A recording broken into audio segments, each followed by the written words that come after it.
Hey guys, I'd like to say thank you to all the new subscribers. Before we get into this video, I can tell from the hawk stick modification video I picked up about 50 something subscribers, so there's a lot of interest in do-it-yourself stuff, and I want to let you know that I am currently working on another project.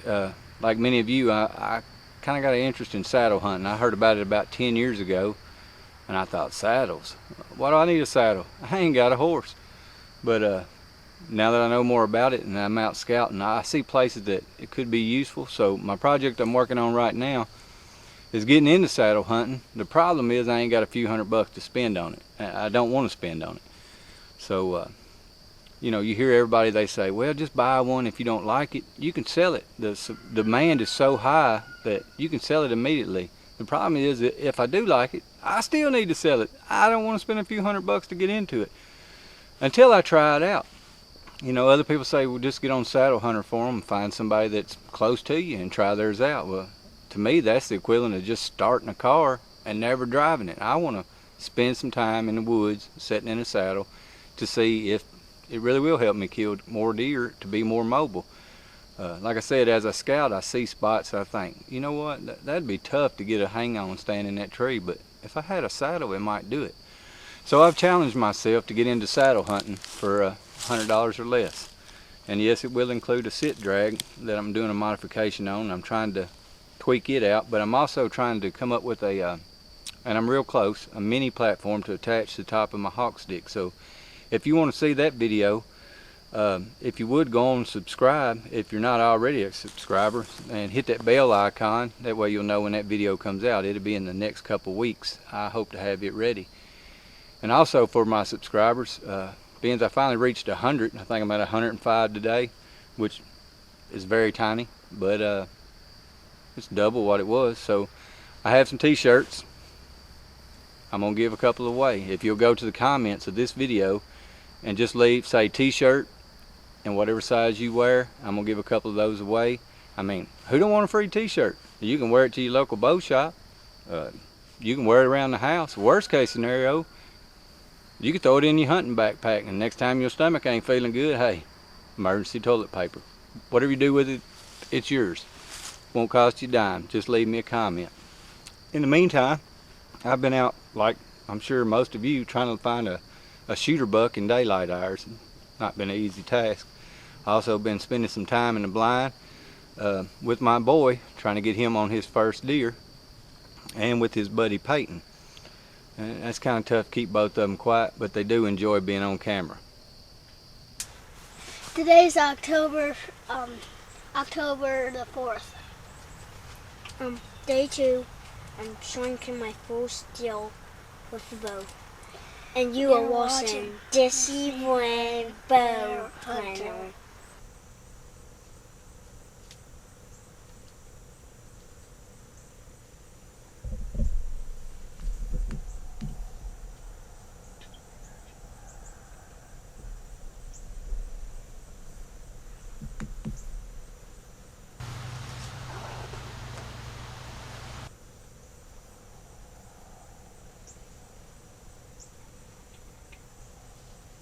Back to this hunt.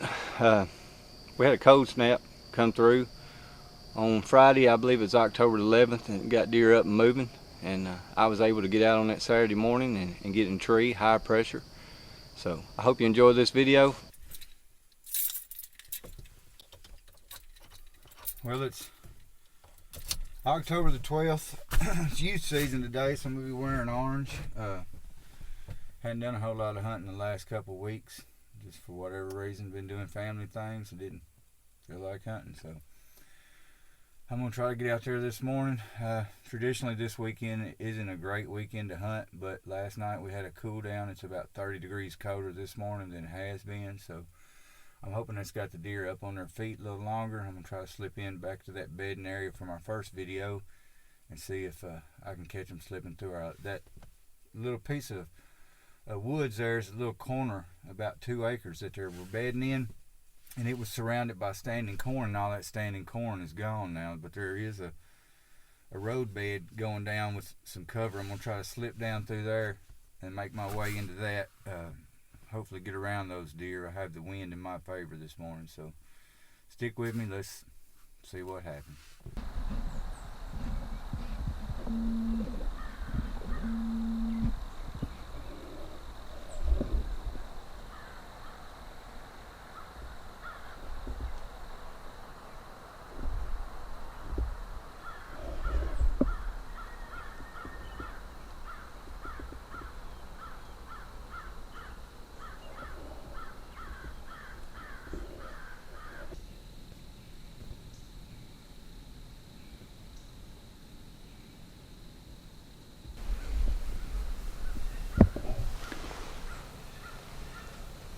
Well, I'm not sure how much of those deer you could see, but this last bunch, I had a bunch this morning. I'm not sure I ever got any footage much of them. I tried, but it's so thick back there, and where they're going is so thick. But I have a cornfield. I'm in the corner of a cornfield, and I have a bean field just to the north adjacent to it. And I was hoping the deer would be coming down this fence row and crossing over in this corner to come out into this corn before they headed back in here to bed. But what they've all seemed to be doing is, well, the first bunch was back into my northeast in that bean field, and I could hear them sparring all morning in the dark, and there were several bucks back there. And they finally made their way over, and they went through a gap in the fence about 60 yards behind me and kind of angled straight away from me.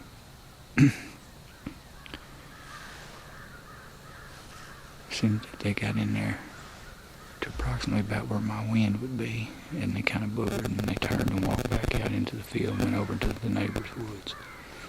So, I don't know.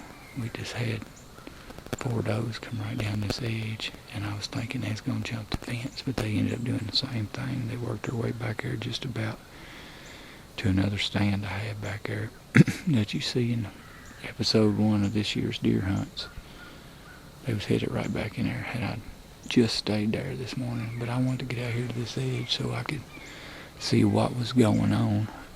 From that stand, I'm very limited as to seeing anything other than pretty much right there within 40 yards. So picked the wrong tree this morning, no doubt. I've seen a bunch of deer. I've got deer still behind me.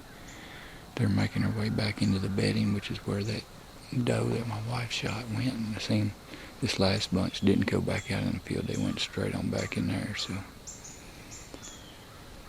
I think they're still milling around right in that area.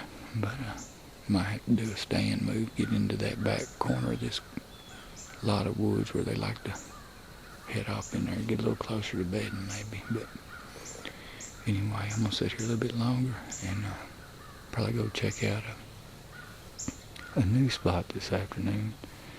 It's a spot that I shot a giant 2 years ago and lost him. It was kind of flooded then, and then immediately after I shot that deer, we got a lot of rain. Basically for the next 2 years, all the bedding was under 3 or 4 foot of water. But this latest drought has got it dried up and actually got water pretty low. Wind wasn't favorable for going in there this morning. It's supposed to have a wind shift about noon, 1, somewhere in there. So I'm going to wait till that wind shifts, and I'm going to do a hanging hunt in there this evening. I'm going to carry my XOP Vanish and my hawk sticks in there and just get the wind in my favor. I'm going to start at a big pond, follow the tracks back into the woods, and just try to set up on the best side I can, see what happens.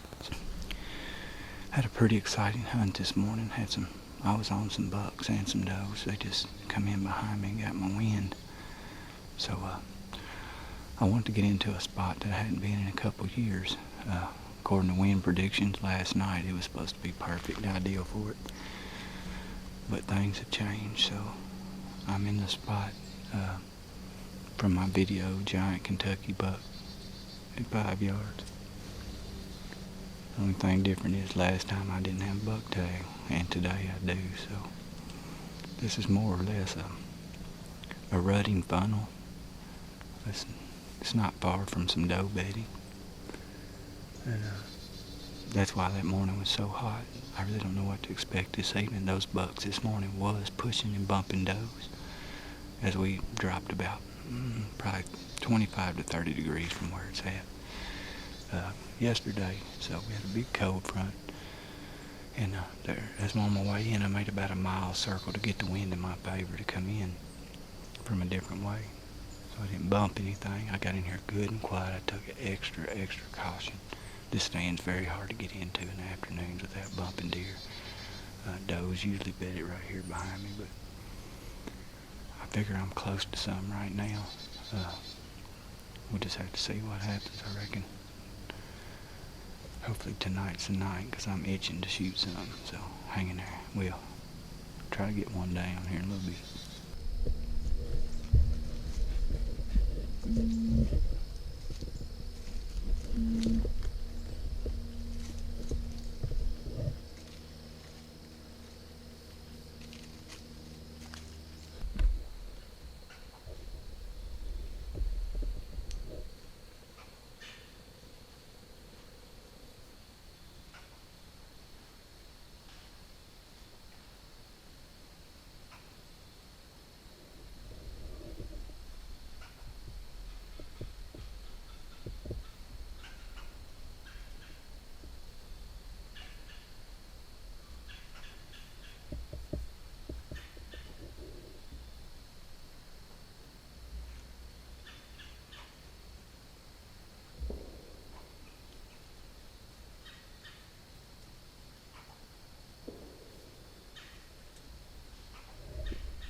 Meh.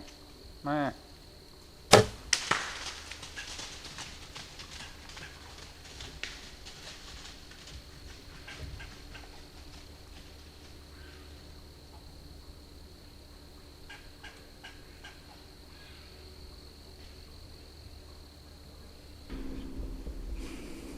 Well, that's embarrassing. I'm not sure what all I got on camera there.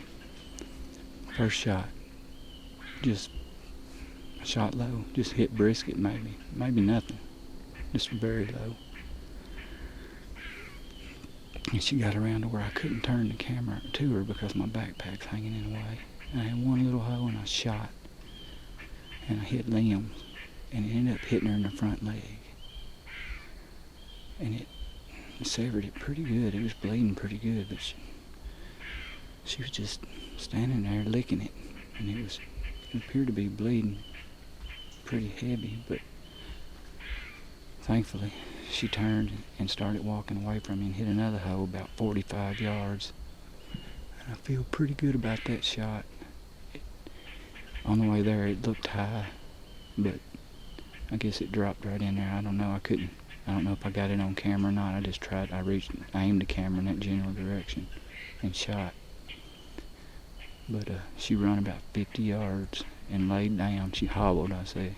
She had one leg she wasn't able really to use, but she went about 50 yards, bedded down, and it looks like she rolled over on her side within 2 minutes. I'm looking at white belly. I just hope that's her. So pretty embarrassing. Take half a daggum quiver to kill a doe, but after I run her leg, I needed to put her down because if not, coyotes would make quick work of her because she's just not able to move very fast. So looks like I'm gonna have a fun time trying to find all these lighted knocks. I got here, there, and everywhere. So sticking there, I'm gonna give her a few minutes and be sure she don't get up and try to look at her with some binoculars or rangefinder or something. Be sure she's dead. So I'm gonna give it a minute.